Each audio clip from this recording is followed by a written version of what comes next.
Hello everyone, welcome to another episode of Muta. My name is Lolo Cynthia. Do not forget to subscribe to my YouTube channel. Before the video even starts, I want to talk about the xenophobic attack in South Africa. I think this happened February 17th. Yes, I'm checking it out now. Foreign-owned shops were looted in renewed attacks overnight. Foreign nationals are continuing to flee the area.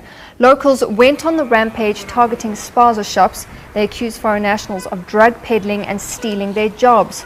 3 people were arrested and charged for business robbery. The latest wave of violence comes ahead of planned community marches on Friday. A large police presence remains in the area.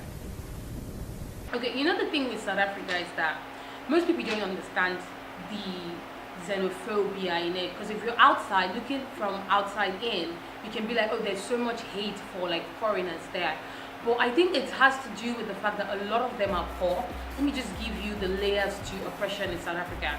So in South Africa, the whites, that's the British, they're against like the Afrikaners, that's the coloreds, and the coloreds are against the British, and the coloreds are against the Jews, and the 3 of them are opposed to the Indians. Then the Indians are against like the native black South Africans. So that there are layers to the oppression in South Africa. And the moment that, the person at the lowest level of that oppression chain is looking for someone else to oppress, they're not going to go to the person at the top. They're going to look for someone else that they feel is beneath them, and that's when they use like the social class. Then they go for foreigners, right? And I don't understand why they do that. It just makes me, it reminds me of like parents that go to work and their boss gives them a hard day and they can't beat up their boss, so they come back home to beat up the child because the child is the one that they can transfer that aggression to. So that's exactly what's happening in the South African context. And I don't know if it's hate, but like I said, it has to do with a lot of poverty. As residents took to the streets, Now you are shouting at me, what are the forcing major roads, Bremer and Van der Hof, to close. The angry residents claim their children haven't been to school for weeks due to a lack of free transport. They demand the matter to be resolved immediately. We don't have a taxi rank there. And the thing which is here is people are dying, people are sick each and every day. Our shacks are always burning that side because we don't have proper housing.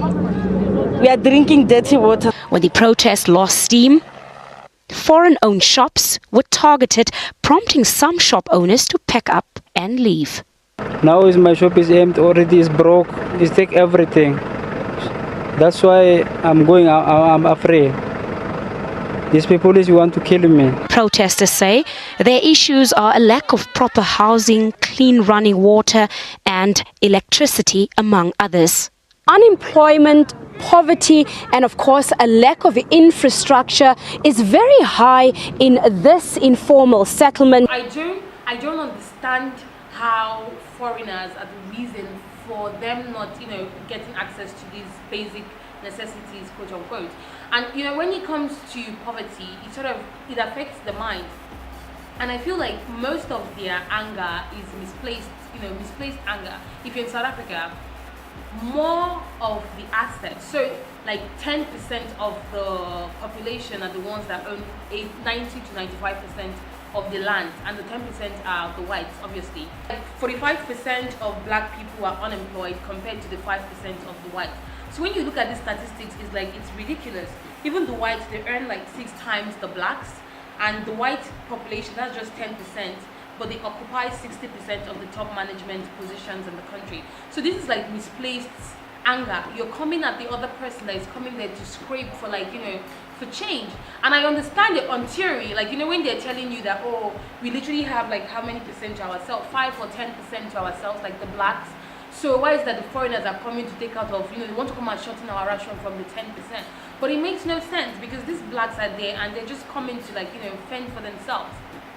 Some people would say that during apartheid it was the other black countries that helped South Africa when they had the apartheid regime, and I don't want to go through all that route because now it seems like the only reason that they should respect or not kill or create xenophobic attacks to other South Africans is because we're the ones that helped them during apartheid regime. But that's not it. This is about like humanity as a whole. that you don't treat other people that way. And we're all blacks, we're all African. Sorry, at the end of it all, I'm not just a Nigerian thing. That's what most people don't know. Actually, Nigerians, they think it's a Nigerian thing. It's not a Nigerian thing. They attack every other foreigner, Somalia, Indians, wherever you're from, they attack them. And not Indians, sorry. Even Indians get xenophobic attacks. The black one or the ones from the rural Indian communities, the black people, they are xenophobic towards them. They might not show it because, like I said, on the layers of oppression, the Indians are just above the blacks. So they can't go and fight the Indian, but they're going to go fight the other black people that they feel are taking their jobs. And I don't know why we don't say this out loud. I feel the reason a lot of people come for Nigerians, apart from the fact that they say, oh, they are drug lords, or they have hotels, all those crazy things that they say. Obviously, there are some Nigerians that are doing this there, that's the truth, but it's not all Nigerians that are doing this there. And if you already have this prejudice over other foreigners, whatever you're looking for, you're going to find, and that's what we call a confirmation bias, right? So if I have an idea that, or if I have this belief that Nigerians are drug dealers, they are bringing in prostitutes, sex trafficking and all of that, if that is the idea I have of them, I'm obviously going to find Nigerians that have those, that do those things. And it's going to confirm everything in my mind, and I'm going to be like, I said it. That's how the Nigerians are. But that is just confirmation bias in the sense that it's just following your own prejudice. Not all Nigerians there are doing illegal stuff. Obviously, there's quite a number of them who are doing illegal things, and I'm going to talk about that later.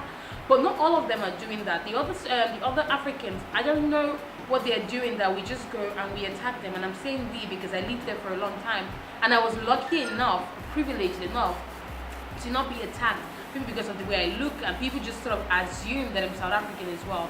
And I remember this incident, and I think this was an Indian policeman, and he was very, I don't want to use racist towards me, and he would tell me that I should go back to my fucking country, that they don't want me in their country, and I'm like what is wrong with you? And this is a policeman.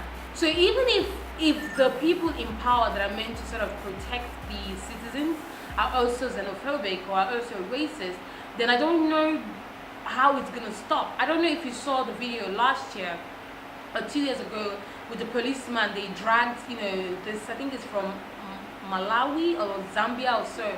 They arrested him and they tied his leg to the van and they drove off. When they took him to the hospital, he died, obviously, because of the injuries from that accident. So these are the kind of things that, foreigners are going through there, and it's not right, and it's not something that we need to promote. We don't need to do any emotional blackmail by telling you that, oh, we helped you during your time. We're just telling you that you need to respect other people. You need to, where's your humanity, you get?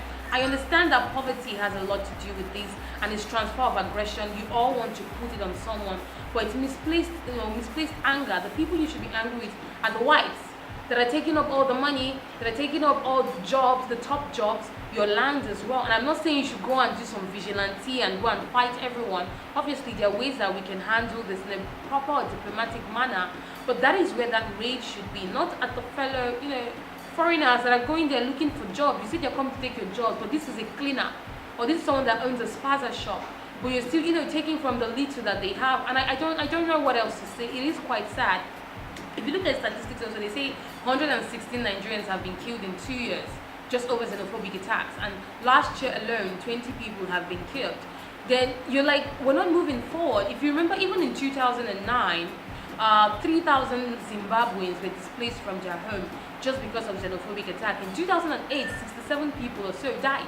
Like, the numbers are crazy, and it's the native black South Africans that keep perpetuating this violence, and the hate is there.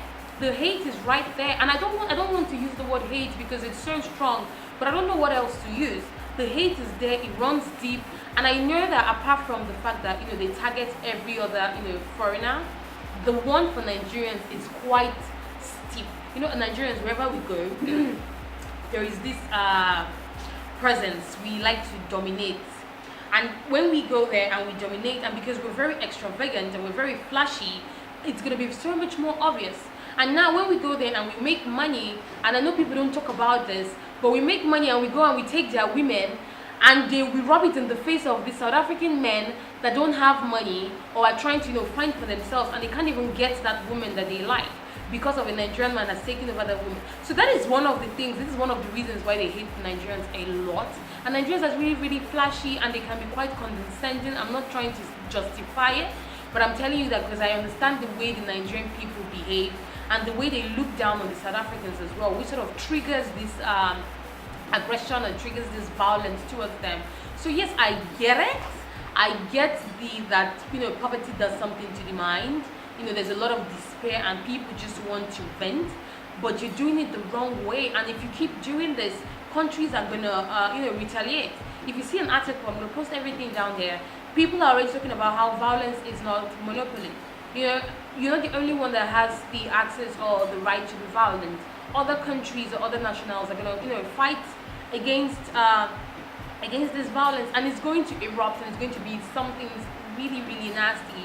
So it's something that we need to come together, and I know that not all South Africans do this, obviously, but the South Africans who do not support this xenophobia need to come out and speak against it. So yeah, that's the end of today's vlog. If you enjoyed this video, do not forget to subscribe to my channel and share this video. Drop a comment, tell me what you think. Do you think that Nigerians should totally leave the country, or do you think that South Africans hate Nigerians? Do you think it's justifiable? Just tell me. I would love to hear your views. Thank you guys so much for watching. My name is Lolo Cynthia, and I will see you next week. Bye bye.